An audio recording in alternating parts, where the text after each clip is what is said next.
Eu sou a Isabela. Eu sou a Flávia. E você caiu no Angu de Grilo.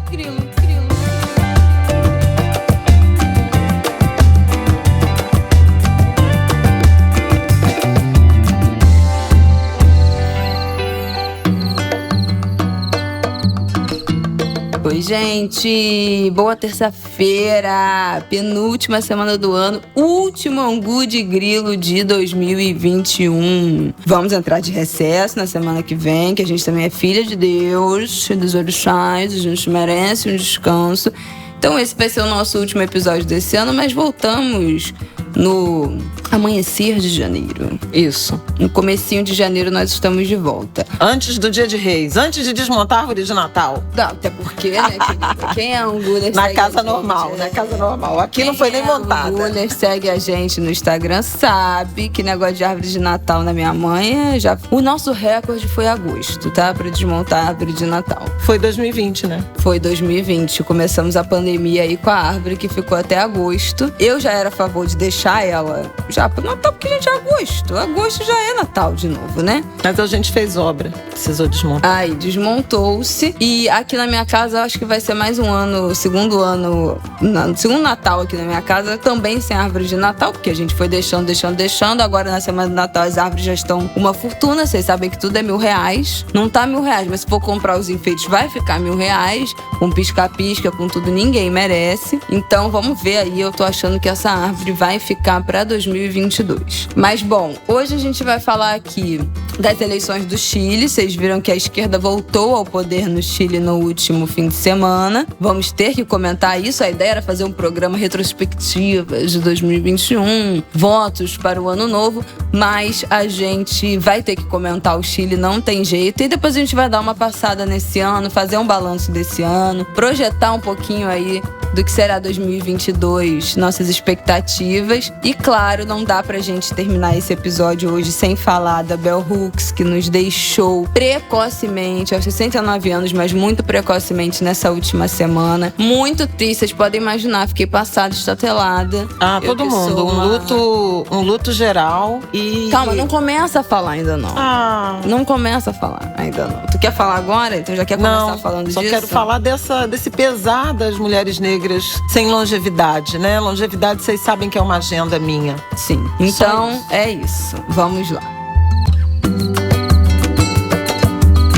Bom, vamos começar falando do Chile pra gente já ultrapassar esse momento noticiário quente e poder ir pras nossas reflexões de fim de ano, de início de ano. Bom, então, qual é a situação do Chile? Gabriel Boric derrotou José Antônio Kast, foi eleito presidente do Chile no último final de semana, teve cerca de 56, ganhou com 56% dos votos e será presidente até 2026. O Kast, que foi o candidato derrotado, é do partido da Aliança Fronte Social Cristão, já reconheceu a derrota imediatamente, falaremos sobre isso, e foi a extrema-direita derrotada. O vencedor, Gabriel Boric, é ex-líder estudantil, deputado de esquerda, ganhou as eleições depois, a gente já falou aqui no Ele tem só 35 anos. Gente, um jovem. E diz que é o primeiro presidente confessadamente tatuado, que é da América Latina. Como assim? Ele é cheio de tatuagem nos braços. É engraçado as coisas que as pessoas apontam. Meu Deus do céu. Bom, e aí ele ganhou, a gente já falou aqui no Angu de Grilo, vocês sabem, um dos meus episódios favoritos aqui do Angu de Grilo. Eu acho que é um chamado Caos na América Latina, ou América Latina em Chamas. É um episódio lá de 2019, que naquele momento em que tinha protesto em tudo quanto é lugar, no Equador, no Chile, no Paraguai, e a Argentina estava tendo eleições, Peru também. Acho que Colômbia, exatamente, protesto na Colômbia. Tava tudo em chamas e a gente falou do que estava acontecendo em cada um desses países, inclusive no Chile, muitos protestos contra a reforma da Previdência na época, né? O Chile elegeu um governo conservador. Por reforma na educação. Exatamente. Que eram muitas manifestações promovidas por estudantes, pelo difícil acesso à educação, e isso está no cerne dessa reforma que levou a uma convocação de uma constituinte. Aliás, também falamos sobre isso aqui, com paridade, né? Homens e mulheres. A presidente da constituinte é uma deputada indígenas. Exatamente. Então, assim, o Chile está passando por uma reforma muito intensa que culmina com essa eleição do candidato de esquerda que derrotou o candidato de extrema-direita. Então, qualquer semelhança não será mera coincidência. Chegaremos lá, Brasil, 2022. Mas foi isso, a gente já tinha falado aqui, né, que o Chile tinha elegido um governo de direita junto com esse movimento global, né, de Trump, de Bolsonaro, do presidente indiano, que eu já até me esqueci o nome, Netanyahu, não é o nome do... Netanyahu já saiu. Não, mas já tô falando daquela onda lá de trás. Lá atrás, Trump. Foi um movimento global, né, de eleger políticos de direita e extrema-direita. O Chile não ficou para trás, elegeu o presidente de direita lá atrás, o Piñera, que em 2019 teve esse monte de protesto e também lidou muito mal com a pandemia. Então isso foi mais uma coisa também que foi alvo de protesto,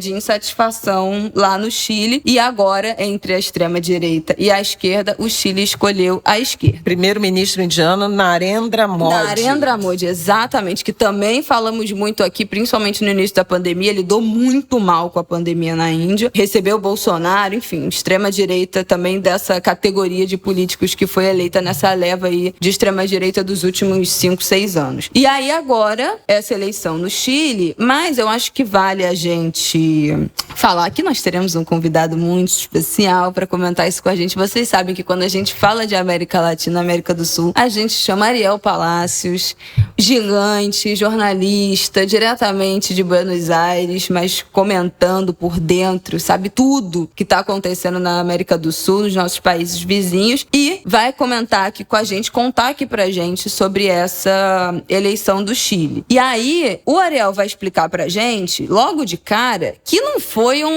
uma eleição que o candidato, né, de esquerda, o Boric, deu um banho no adversário. Não foi um baile, gente, foi uma vitória, mas assim, não foi uma vitória acachapante, como gostamos de dizer. Teve fragmentação, ele não diz nem polarização, ele fala que teve uma fragmentação muito grande dos votos, é isso que ele vai contar pra gente aqui nesse primeiro áudio.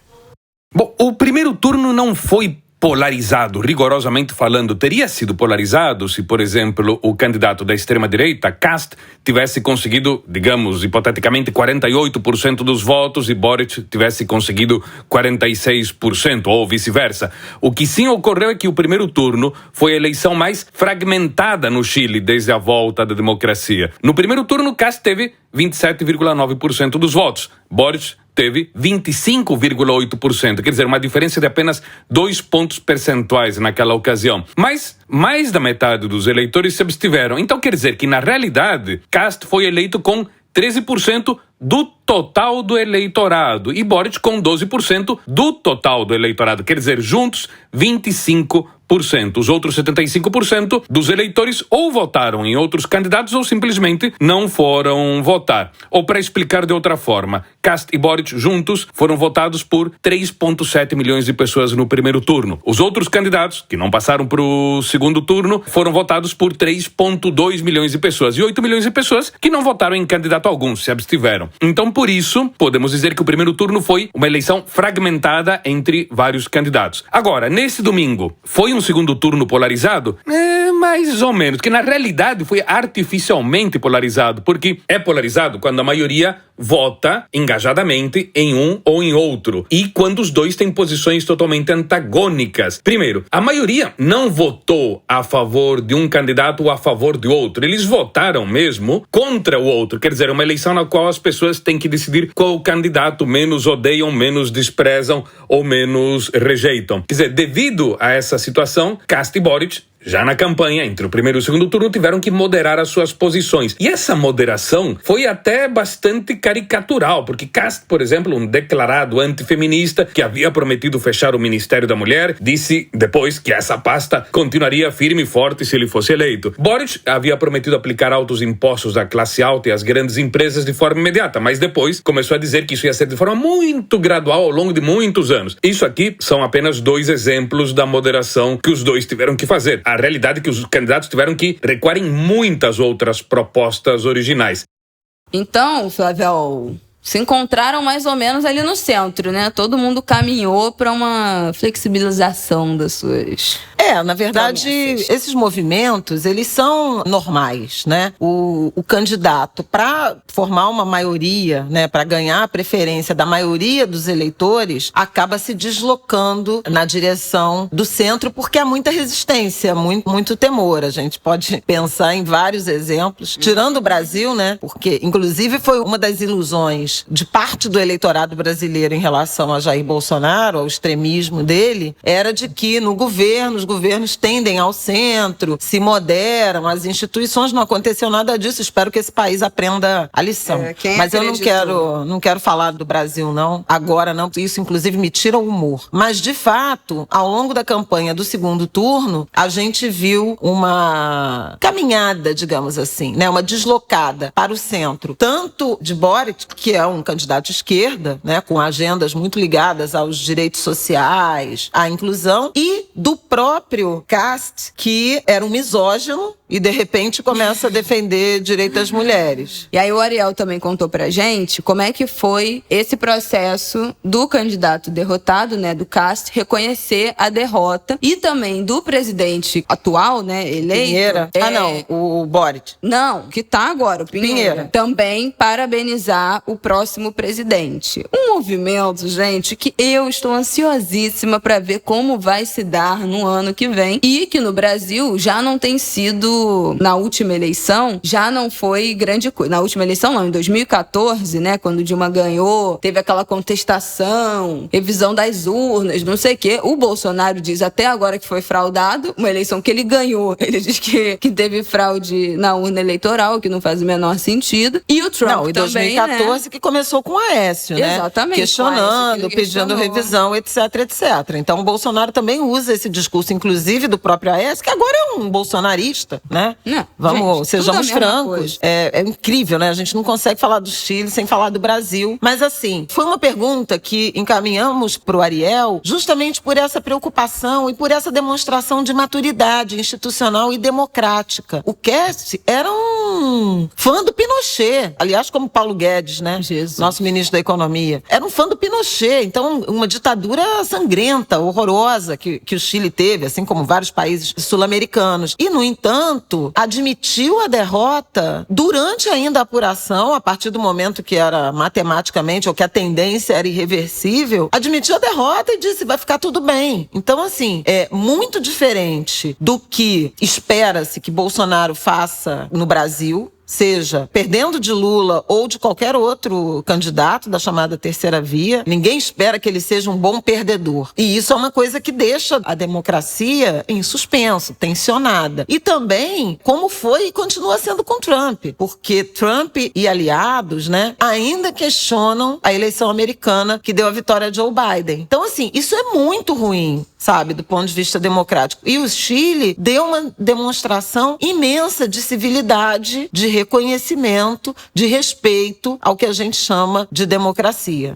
É muito interessante ver como no Chile há um respeito pela institucionalidade, independentemente do partido político que for. A justiça eleitoral é muito respeitada, o CEVEL, que é o serviço eleitoral, então não se discute a transparência do sistema, que é uma transparência fenomenal, e é um sistema que há décadas não tem registro de fraudes. Então existe uma grande confiança no sistema. No domingo à noite, 1h30 depois de fechadas as urnas, quando não havia sido apurada metade das urnas, o candidato Cast, da extrema-direita, admitiu sua derrota. E não só admitiu sua derrota, como imediatamente emitiu os parabéns pela vitória a Gabriel Boric. Boric sequer havia se pronunciado sobre a tendência, não era nem o resultado, era a tendência da apuração. Ele fez isso horas depois. Então, o que mostra um sinal muito interessante. O derrotado que admite a derrota de forma imediata e desarticula qualquer militante delirante que comece a alegar que houve alguma espécie de fraude. Então, nesse ponto é muito interessante o comportamento do candidato derrotado. Aí também, nesse ponto específico, evidentemente, e aí também o comportamento tradicional dos presidentes chilenos, que quando já existe uma tendência muito clara, e houve uma tendência muito clara, porque eram mais de 10 pontos percentuais de diferença, o presidente chileno de plantão dá os seus parabéns ao vencedor ao vivo pela TV. E foi isso que aconteceu. O Pinheira ao vivo pela TV, falando com Gabriel Boric, dando os parabéns pela vitória. Então temos essas duas diferenças em relação a vários países ao sul do Equador. Quer dizer, nesse aspecto, Kast se diferencia, por exemplo, embora se declare admirador de Trump, de Bolsonaro, e seja um cara de extrema-direita, pelo menos nesse aspecto institucional se diferencia de doidos como o Donald Trump, que praticamente até hoje não admite que perdeu a eleição presidencial para Joe Biden. Exatamente isso, né, querida, que falamos. Então, gente, outro dia eu tava conversando até com o Rafael, que eu não consigo imaginar, né, se o Lula ganhar a eleição em 2022, o Bolsonaro passando a faixa pra ele. Pois é. Eu não sei o que ele vai arrumar, se pode outra pessoa passar, se pode ser o vice, se vai ser um ministro, se vai ser alguém do Supremo. Eu não consigo imaginar essa cena. Eu acho que ele vai se recusar. Eu não sei como é que isso funcionaria, mas eu não consigo. Você acha? Tem como?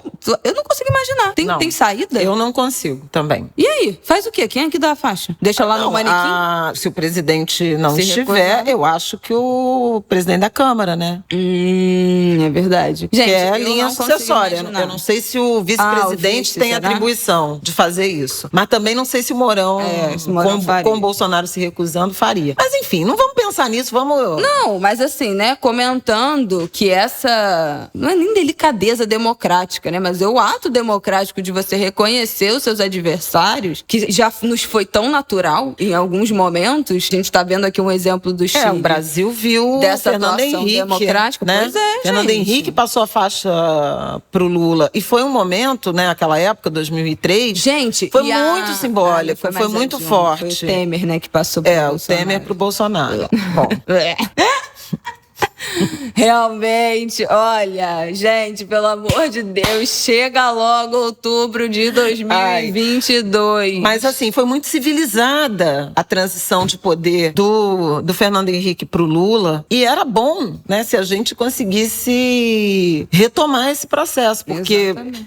independentemente de ser o Lula ou não, eu acho que o Bolsonaro é um presidente que vai criar muitas dificuldades em termos de transição. E você vê a equipe dele é de péssima qualidade, sabe? Não, mas gente de... Você vê o presidente da Caixa, Pedro Guimarães, participando da transição de uma equipe econômica. O Paulo Guedes fazendo isso. Você vê Marcelo Queiroga fazendo isso. A Damares fazendo isso. Então, assim, não é nem só o Bolsonaro, né? Tem várias figuras de governo que são intolerantes, intransigentes. Mas, enfim, que o Chile traga, ilumine, seja um exemplo a ser seguido. Vamos torcer. De qualquer maneira, eu acho super bacana. Queria trazer também uma canção que viralizou, porque o Ariel também falou dos desafios, né? E antes da gente passar para os desafios, ontem viralizou uma canção, El Pueblo Unido, ou seja, o Povo Unido, que tem sido cantada nas manifestações e ontem viralizou nas redes. E eu achei tão bonita que eu vou botar um trechinho aqui.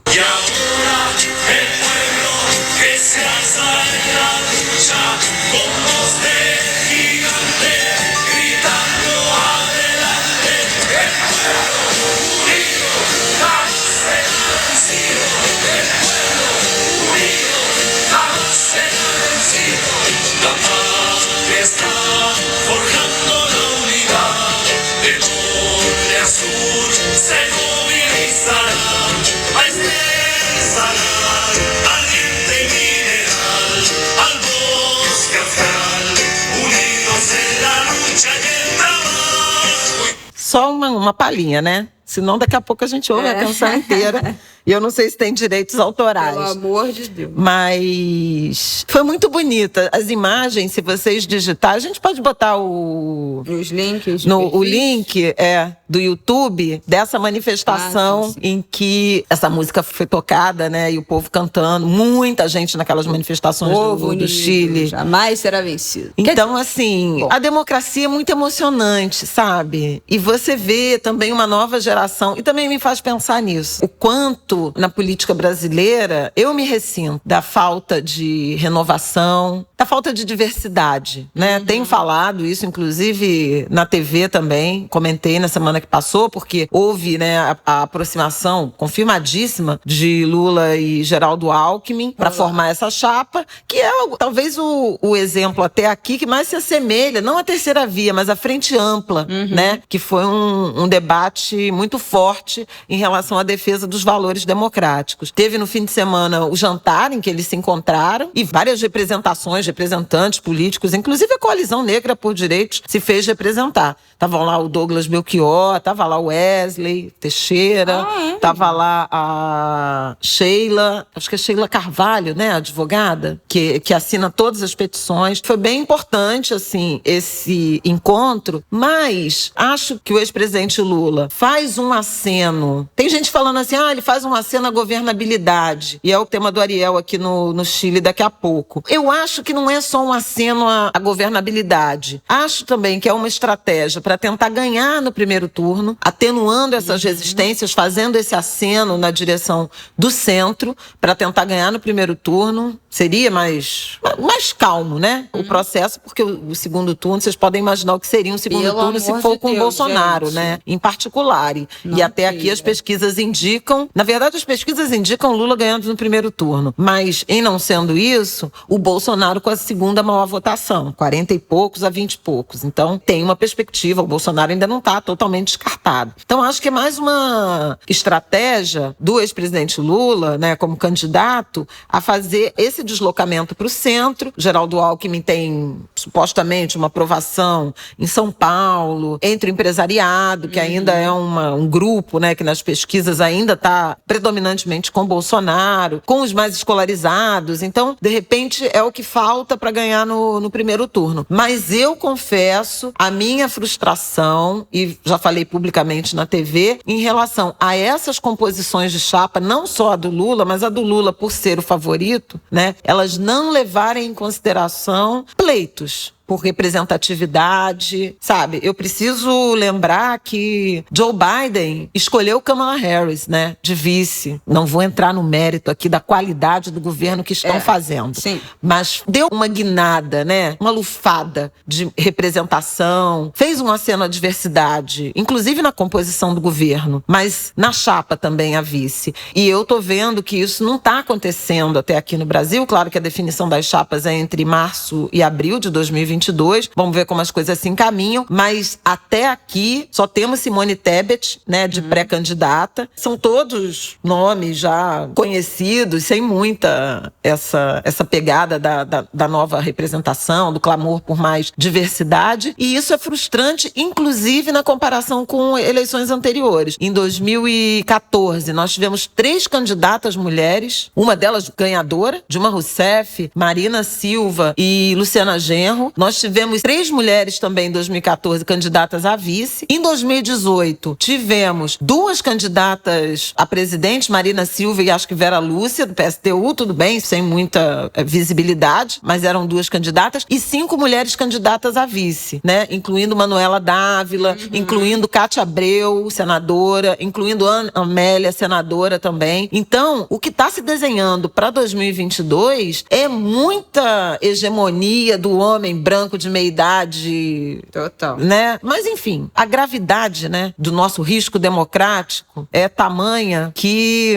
a gente finge que não está vendo e vai retomar. Talvez tenha que retomar essa agenda da diversidade adiante. O que não significa que não devamos agir na direção de mais diversidade de gênero e raça nas eleições proporcionais. Dentro do governo, nas eleições proporcionais. Eu acho que é fundamental. Eleger deputado, senador, deputadas, senadores, mulheres negras, nas assembleias legislativas, para governo do Estado, né? Exatamente. Isso é uma coisa que a gente fala essa eleição é bastante ampla nessa direção. Antes da gente passar para os desafios, a gente está falando aqui, né, dos candidatos. Temos um candidato negro nessas eleições que já anunciou a sua candidatura, confirmou, né, a pré-candidatura. Unidade Popular é o partido mais novo do Brasil, o único partido que recebeu registro no TSE desde que o Bolsonaro assumiu a presidência, né? Não foi nenhum que mudou de nome, que desmembrou, um partido novo chamado Unidade Popular, e confirmou a pré-candidatura de Leonardo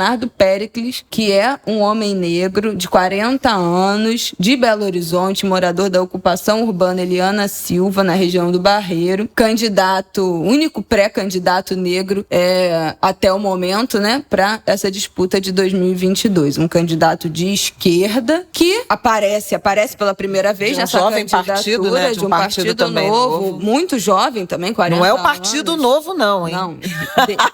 De um partido novo, pelo amor de Deus. Que também jovem, de 40 anos, e que tem virado tema de assunto nas redes sociais entre os movimentos negros, os jovens, os ativistas negros na rede social, tem repercutido essa candidatura dele, que, óbvio, a gente está falando aqui no Angu para todos ficarmos de olho. Nesse momento, vai ser muito difícil peitar algum avanço entre candidaturas gigantescas nesse momento que a gente está falando aqui, né? Bolsonaro, Lula, Moro, etc e tal. Mas eu acho que definitivamente é alguém pra gente ficar de olho, né, gente? Claro. A gente tá falando aqui dessa necessidade de protagonismo negro nessas eleições presidenciais, como a gente sente falta disso, porque até as mulheres com mais representação são mulheres brancas. É alguém pra gente ficar de olho, é alguém muito jovem, né, de 40 anos. Então ainda tem uma longa estrada política pela frente, que está começando no sentido, né, presidencial agora nesse 2021, 2022, mas para ficarmos atentos, inclusive, a tudo que ele vai falar e movimentar no próximo ano, quando a campanha realmente começar. Eu acho isso interessante. Enfim, as regras de debate, elas não são, né, são convidados para debates os candidatos com partidos com representação na Câmara, né, no Poder Legislativo. Mas, na medida do possível, também acompanhar a presença no debate e esse tensionamento, né? Porque, às vezes, candidatos menores têm menores, assim, né? No sentido de menos dinheiro, menos poder, né, visibilidade no poder político estabelecido, ajudam a tensionar, a fazer perguntas inconvenientes. Exatamente. Mas não nessa agenda que é corrupção, é isso, é aquilo. É de projetos mesmo, por exemplo, para o povo negro, por exemplo, as mulheres negras, por exemplo, a juventude, por exemplo, relacionado à educação. Então, pode ser interessante para tensionar o debate e saber o que os demais candidatos do campo majoritário, né, hegemônico, têm a oferecer a esses grupos. Então, estaremos de olho. Exatamente. Bom, a última coisa que a Ariel falou pra gente, que eu acho que vamos conversar aqui, foram os desafios. Como é que esse governo de esquerda chega no Chile depois desses 4 anos de um governo de direita? Quais são os tensionamentos, quais são os desafios? Ele enumerou pra gente os seguintes: a saúde e a educação são pontos muito sensíveis, que a população chilena tá demandando muito, né? A gente teve essas manifestações lá em 2019 por conta da educação, também foi um dos pontos principais dessas manifestações de 2019, e a Covid também foi uma questão. A pandemia, a saúde foi uma questão mal gerenciada lá no Chile. Então, esse é um ponto muito sensível. A educação lá é paga, então custa caro você estudar, e esse é um dos pontos principais. O valor da aposentadoria lá é muito baixo, isso também é uma questão gravíssima. O governo chega sem maioria no parlamento, então vai ter que negociar muito, vai ter que conversar muito. Foi um bom sinal esse reconhecimento democrático, né, do presidente que ganhou, o reconhecimento da derrota. Logo depois que reconheceu a derrota, o Cast e o Boric se encontraram para conversar, alinharam ali algumas expectativas e agendas, e nessa segunda-feira o atual presidente, o Pinheira, e o próximo que ganhou, o Boric, também se encontraram. Então, que aí já é o início da transição, exatamente. É o marco. Mas veja, no dia seguinte, imediatamente. Então, o Ariel ainda pontua isso. É um bom sinal esse diálogo, a gente não sabe como isso vai se desenrolar, mas já foi um excelente sinal, porque eles chegam ao governos têm a maioria. Então, para aprovar as coisas, para passar as coisas, terão uma certa dificuldade. Então, é bom que o diálogo já tenha se apresentado desde o início, porque será necessário. E um outro desafio para o Chile também são os investidores estrangeiros, que deram um passo para trás, estão um pouco receosos por conta da crise social que se agravou nos últimos anos. A população muito insatisfeita, uma desigualdade econômica muito grande. Então, os investidores estrangeiros deram assim um passo para trás. Claro, porque o Chile mergulhou. O Chile era uma das democracias mais estáveis, inclusive do ponto de vista econômico, e mergulhou numa onda de instabilidade imensa, né? A partir das manifestações, principalmente de 2019 para cá. E além disso, como já foi citado, né, há compromissos de reformas na educação, na saúde e na Previdência. Então, assim, são muitos desafios para um eleitorado que tem clamor, né, de mais inclusão social. E, mais uma vez, sem querer fazer comparação com o Brasil e já fazendo, a gente também, né, no ano que vem, com desmonte na área da educação, no mercado de trabalho, a fome, a miséria, né, nas políticas sociais, né, o Bolsa Família, que chegou ao fim, esse mal explicado programa Auxílio Brasil, os fundamentos macroeconômicos, tem uma agenda muito ampla de reorganização, de reconstrução do Estado brasileiro pós-Bolsonaro, em ele sendo derrotado, o que, pelas pesquisas, tudo indica que sim, né? A rejeição dele é altíssima, passa de 53%, 55%, de acordo com o Instituto de Pesquisa, Datafolha ou o IPEC, e no Datafolha 60% dos brasileiros, dos eleitores, dizem que não votarão no Bolsonaro de jeito nenhum. É uma rejeição assim. Eu estou incluída nesses 60%. Vocês já sabem, né, Angulers? É isso, tá, querida? Não, é isso, mas assim, isso aí não é nem novidade, né? Não, nenhuma novidade. Graças a Deus não é nenhuma novidade. Não sou bolsominion arrependida pra ser novidade. Nenhuma novidade. Bom, gente, é isso que a gente tinha pra falar do Chile. Acho que nos dá uma esperança, um gostinho de esperança do que vem por aí. A gente já viu essa derrota da extrema-direita lá nos Estados Unidos, com a saída do Trump. Agora a gente tá vendo aqui no Chile, pertinho de nós também. E a nossa hora está chegando. Se Deus quiser, e Ele vai querer. Então, vamos para o nosso próximo bloco para fazer um balanço desse ano, de nossas vidas e projetar um pouco para 2022, nossas metas. Temos metas? Não sei. Vamos ver no próximo bloco. Bom, Flávia, estamos a, 4 dias do Natal. Primeiro Natal do Martin, não é isso? E o primeiro aninho do Martin. Exatamente. Gente, eu tenho um filho de 1 ano.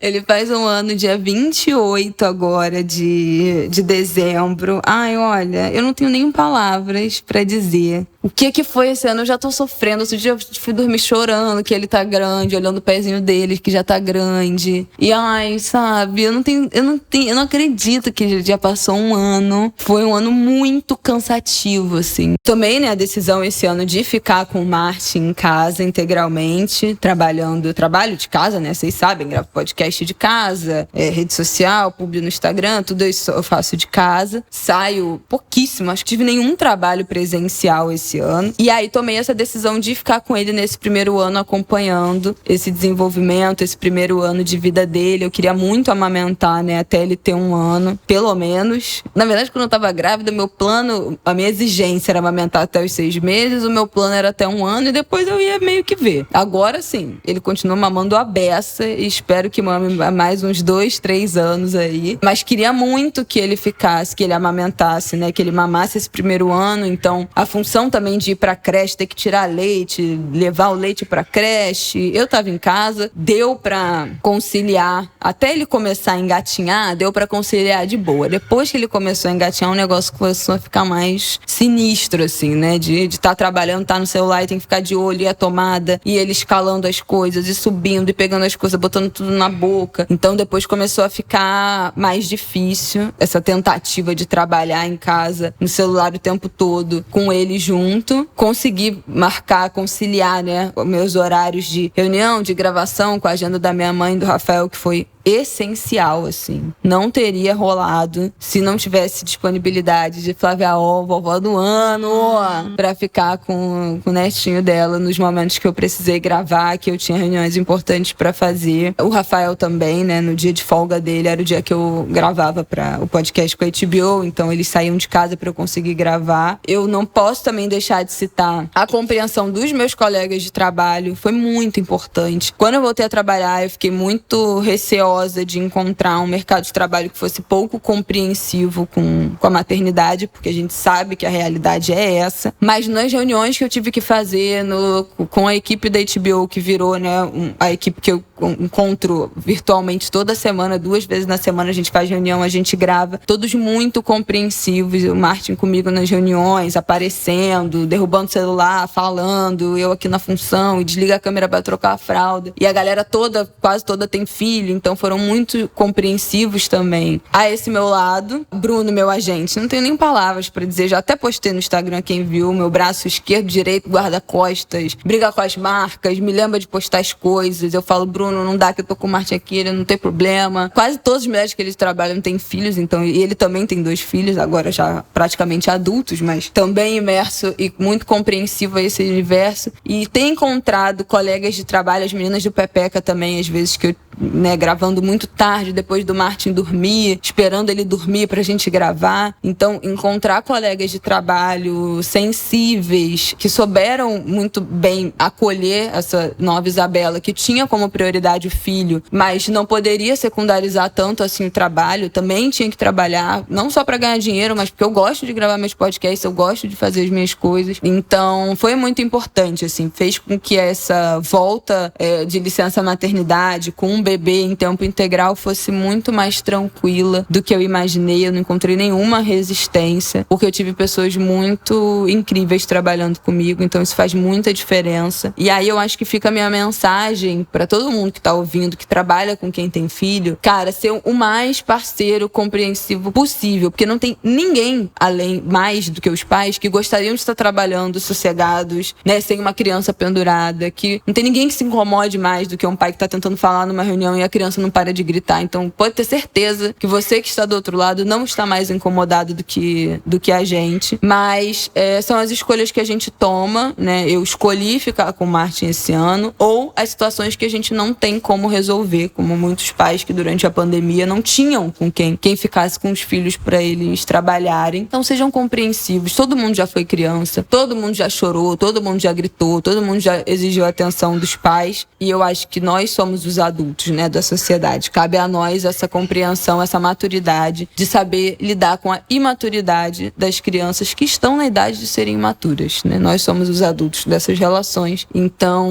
queria pedir, nesse 2022, todo mundo que está ouvindo, que seja compreensivo, que entenda, que acolha esses nossos colegas de trabalho que têm filhos e precisam mais compreensão, de mais, eventualmente mais tempo, mais prazo e mais parceria do que quem não tem filho, que isso é muito importante. Mas foi um ano sensacional, como mãe. É uma coisa que eu digo muito, ainda vou fazer um post antes de terminar esse ano, mas que eu já falei na terapia, eu me acho uma mãe maravilhosa. Eu acho que eu já até falei mesmo de grilo isso. Eu voto a favor. Eu não tenho esse negócio de, porque a culpa materna, e nasce uma mãe, nasce uma culpa, e que, não me acho suficiente, eu me acho uma mãe horrível. Toda mãe se acha uma mãe horrível. Não acho. Eu me acho uma mãe maravilhosa. Eu tenho muita convicção com as decisões que eu tomei em relação à criação do Martin, a alimentação, a amamentação, o desenvolvimento. Então, assim, eu acho que quase tudo que eu tinha, assim, como que eu realmente queria fazer em relação à forma de criar ele, não do que ele ia conquistar ou não, né? Se ele ia mamar 1 ano, se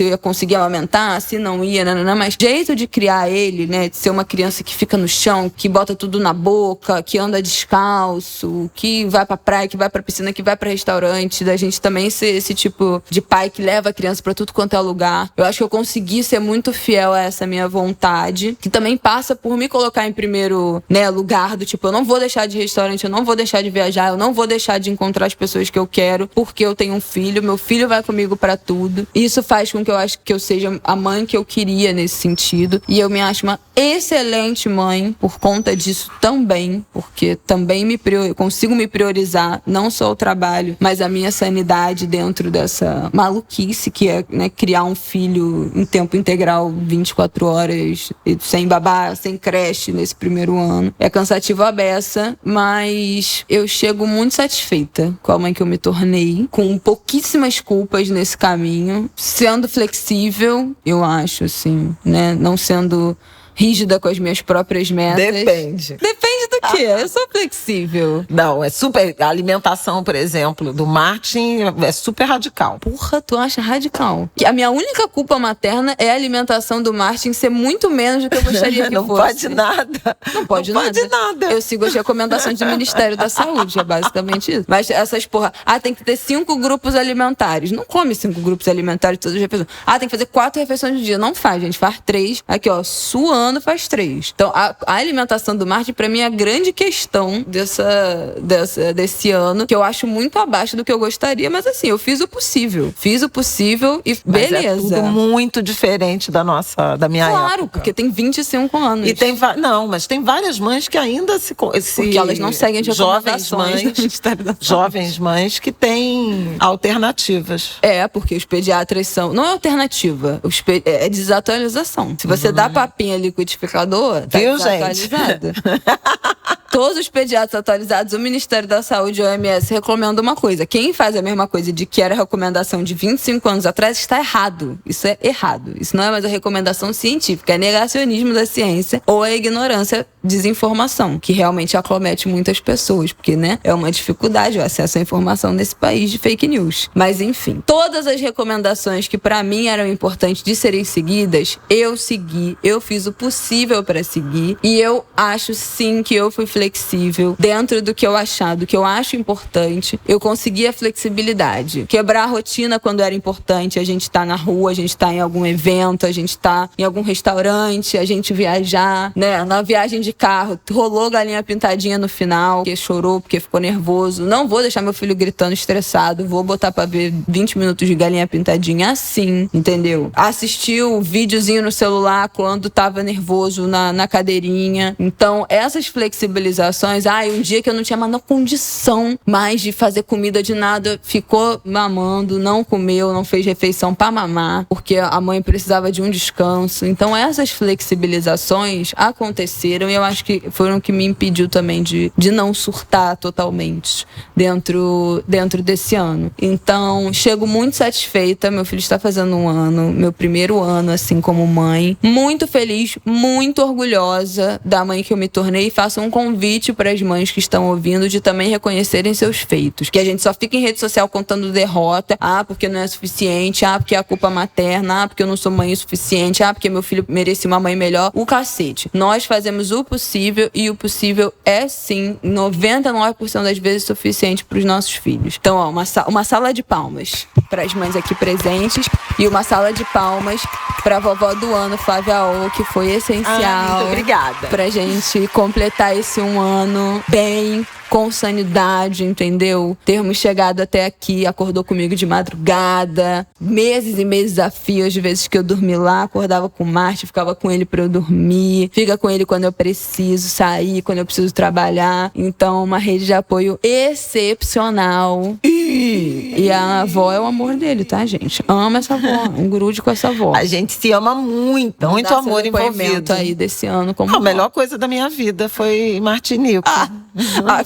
Olha, a gente vira cidadão de segunda classe, tá? Depois que dá neto pra mãe e pai, melhor coisa da minha vida. Detalhe, não é se verdade, não tivesse é tudo por você. Não ia ter Martin. Então, mas é tudo por você. A melhor coisa da minha vida é o Martin, você. Não, nesse momento, nesse ano, não teve. Né? Trabalhei enlouquecidamente. Estou muito cansada. Ainda tenho trabalho serviço para entregar, mesmo estando na folga de Natal. Mas foi incrível, foi uma descoberta incrível. Eu já comentei isso até no programa especial da Leilane sobre longevidade. A gente falou da maternidade e é, de fato, uma emoção inédita. E eu não tinha dimensão do que é esse amor de avó com neto, assim. A gente se ama muito, a gente se diverte muito, a gente ri muito, sabe? É uma certa volta à infância nossa, né, dos adultos, com obrigações menos explícitas, né, com responsabilidades mais... Porque, na verdade, filho... Você é o responsável. Você tem que determinar quais são as ações, como é que deve fazer, por exemplo, a comida e tal. É diferente de ser avó e cumprir as recomendações. Sim. Mas eu não estou na formulação, né? Avós não estão na formulação. E isso é menos estressante. Pode ser mais divertido. Ele é uma graça de criança, ele é muito gente boinha, super companheiro, super amoroso. Acordou aqui. Ai, ele acordou! Lindo! Ele é muito amoroso, ele é uma graça de criança, muito risonho, assim, super simpático, adora música. Então, as coisas assim que eu super gosto de fazer, ele gosta. A gente faz muita coisa junta, canta. Né, querido? Então, falando de você, meu filho, vem dar seu depoimento. Fala. Então, acabou sendo um ano bom. 2021, por causa do Martin e o trabalho, assim, que eu pude fazer. Eu tive muito reconhecimento ao meu trabalho. Verdade.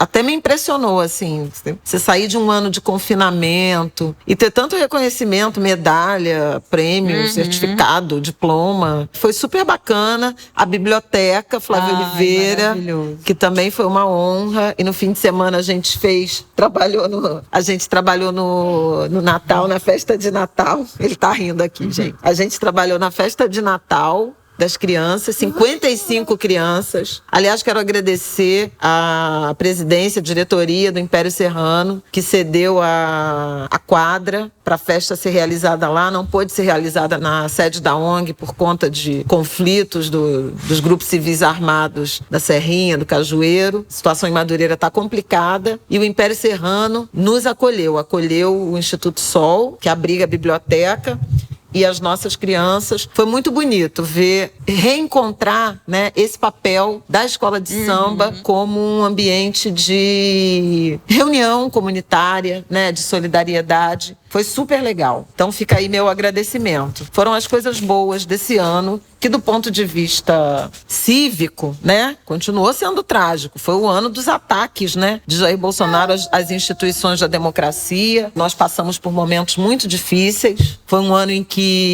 o Rio de Janeiro sofreu muito com a violência armada, com a violência policial. Foi o ano da chacina do Salgueiro, agora em novembro, do massacre do Jacarezinho, em maio. Então, mas, enfim, tivemos avanço com julgamento no Supremo, com audiências públicas, com a organização da sociedade civil muito empenhada no combate à fome, no enfrentamento à fome.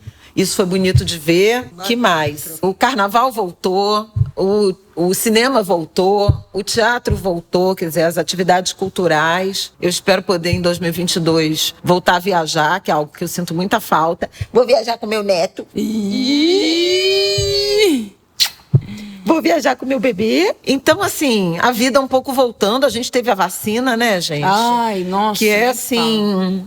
Eu nem tenho palavras, sabe, para falar do que a ciência, os formuladores de política pública, os profissionais de saúde proporcionaram no Brasil e no mundo. Isso foi muito importante, foi fundamental para a gente pensar nos reencontros. Que mais? Foi bom, foi um bom ano. Eu acho. Eu só tô muito cansada, eu quero trabalhar menos. Eu também tô muito cansada. Mas eu tô mais cansada pela maternidade do que pelo trabalho. Na verdade, eu tô mais cansada de ter que conciliar, né? De ter resolvido conciliar essas coisas. Mas definitivamente esse foi o melhor ano da minha vida. Eu não tenho nem pessoalmente, assim, foi o melhor ano pra mim. Ano passado foi um ano também de muitas realizações, né? Fiquei grávida, que era um sonho meu, sair de casa, vim morar com o Rafael na minha própria casa, que também era um sonho meu, ter minha casa. Mas foi um ano também pessoalmente muito difícil, de momentos muito, muito, muito tensos. E ter começado esse ano com meu filho em casa, né? A gente chegou em casa, teve alta, né, da maternidade. A gente chegou em casa 1º de janeiro. Então, eu comecei o ano chegando em casa com o Martin, agora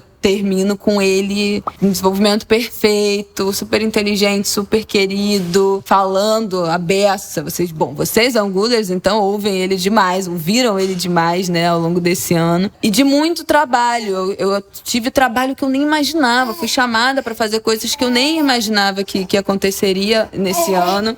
O podcast da HBO nosso não é um podcast, foi um projeto desses que eu fiquei muito feliz e é muito legal de gravar, nossas reuniões são muito legais, eu me divirto muito, o resultado é super legal. O Pepe Cansada chegou a top 1 no Spotify, ganhamos troféuzinho e tudo. Então também muitas realizações profissionais que nem eram o meu foco desse ano, né? Meu foco desse ano era realmente ser mãe em tempo integral. E junto disso eu fui presenteada com tantas oportunidades profissionais. O prefácio, né, do livro Feminismo Branco, da Koa Beck, que eu também contei aqui, que também foi um convite que eu nem esperava e que foi maravilhoso. Rindo, filho? Você tá rindo? Então foi um ano de muitas realizações, assim, muito mais do que eu imaginava. Tive saúde de modo geral. Tive uma pedra no rim, mas tive saúde. E é isso, gente. Eu acho que foi um ano coletivamente, como cidadã, muito difícil.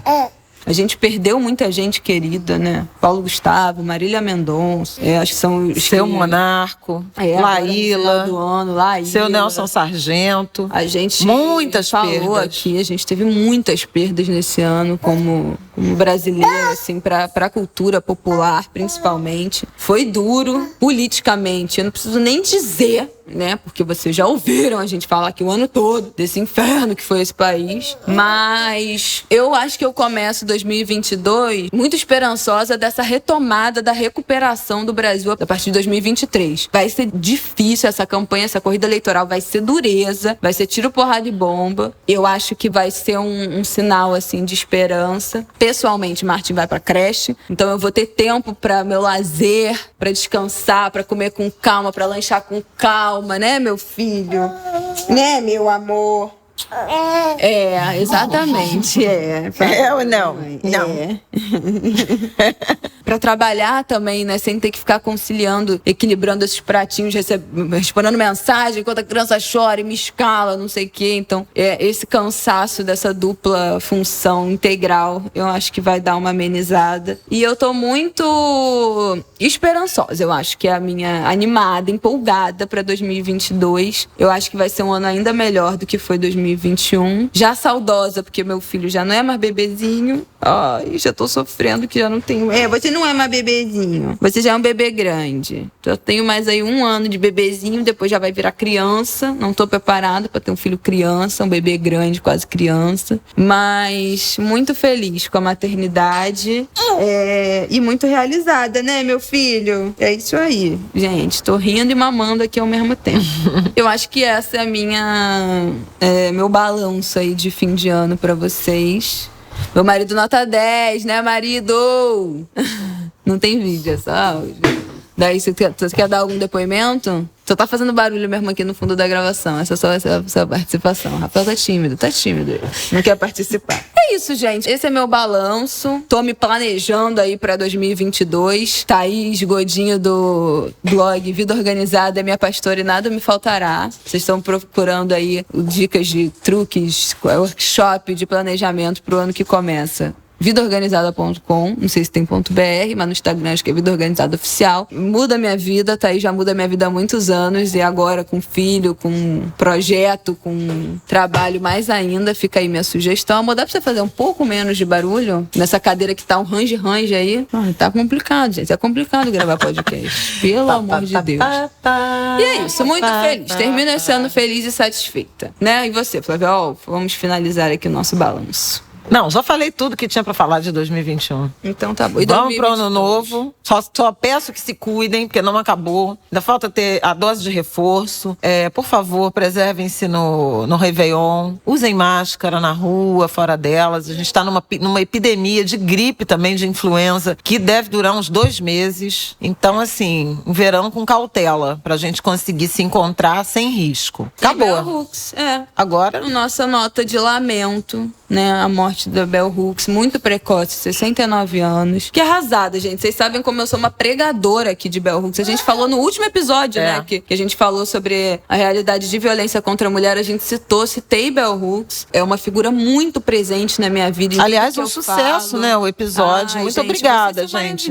Vocês são maravilhosos. Super legal. Muita tristeza dessa perda, né, dessa mulher tão incrível, que faz tão parte, que é essencial para o meu processo de formação política, né, do feminismo, que eu ainda tô lendo tudo sobre o amor, um livro também maravilhoso. Pois é, eu acho que a recomendação final, né, de leitura gente, né? É tudo sobre o amor. Muita gente reverenciou esse livro e esse ensinamento da Bell Hooks sobre o que é o amor, né, nessa semana que a perdemos. Muita gente falou isso, né? A Bell Hooks me ensinou o que é o amor, o que é ser amada, o que buscar numa relação de amor. E eu acho que esse mais do que isso, né? Nas relações cívicas, comunitárias, políticas. Sim. É amor num sentido muito mais amplo. Não é amor romântico. Não é amor romântico. É o amor como ferramenta mesmo de construção política e social, né? De diálogo. Então, eu acho que isso não tem nem palavras. Muitas professoras, pedagogas também, minha cunhada, né? Ai, meu Deus, como é o nome do livro? Ensinando a Transgredir. A Educação como Prática da Liberdade, um livro muito importante para quem trabalha, para todo mundo, mas principalmente para quem trabalha com educação. Lamento de muitas partes, mas enfim, quem é lembrado não morre. Bell Hooks definitivamente já era nossa ancestral em vida e continuará sendo.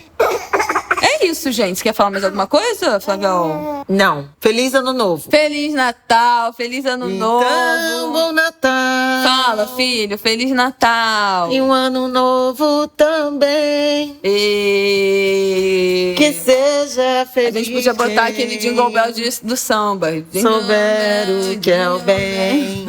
É isso aí, meu filho. Isso, bate na mesa, faz É Natal. Um martininho com batuqueiro. Peraí, gente, tá fazendo muito barulho, pelo amor de Deus. Queridos, até ano que vem. Fala, Feliz Natal, pessoal. Um bom recesso pra vocês. Que seja um Natal de amor, de carinho, de afeto, de abraços, né? Já que o nosso Natal passado foi muito estranho. E um ano novo de muita prosperidade, um 2022 de muita prosperidade em todas as áreas da nossa vida. E muita saúde, tá? É isso que eu tenho pra dizer pra vocês. Um beijo e até ano que vem. Não vai ser da semana que vem. Até ano que vem. Até ano que vem. Um beijo. Deus, ano velho. Feliz ano novo. Que tudo se realize no ano que vai nascer. Muito dinheiro no bolso, saúde pra dar e vender.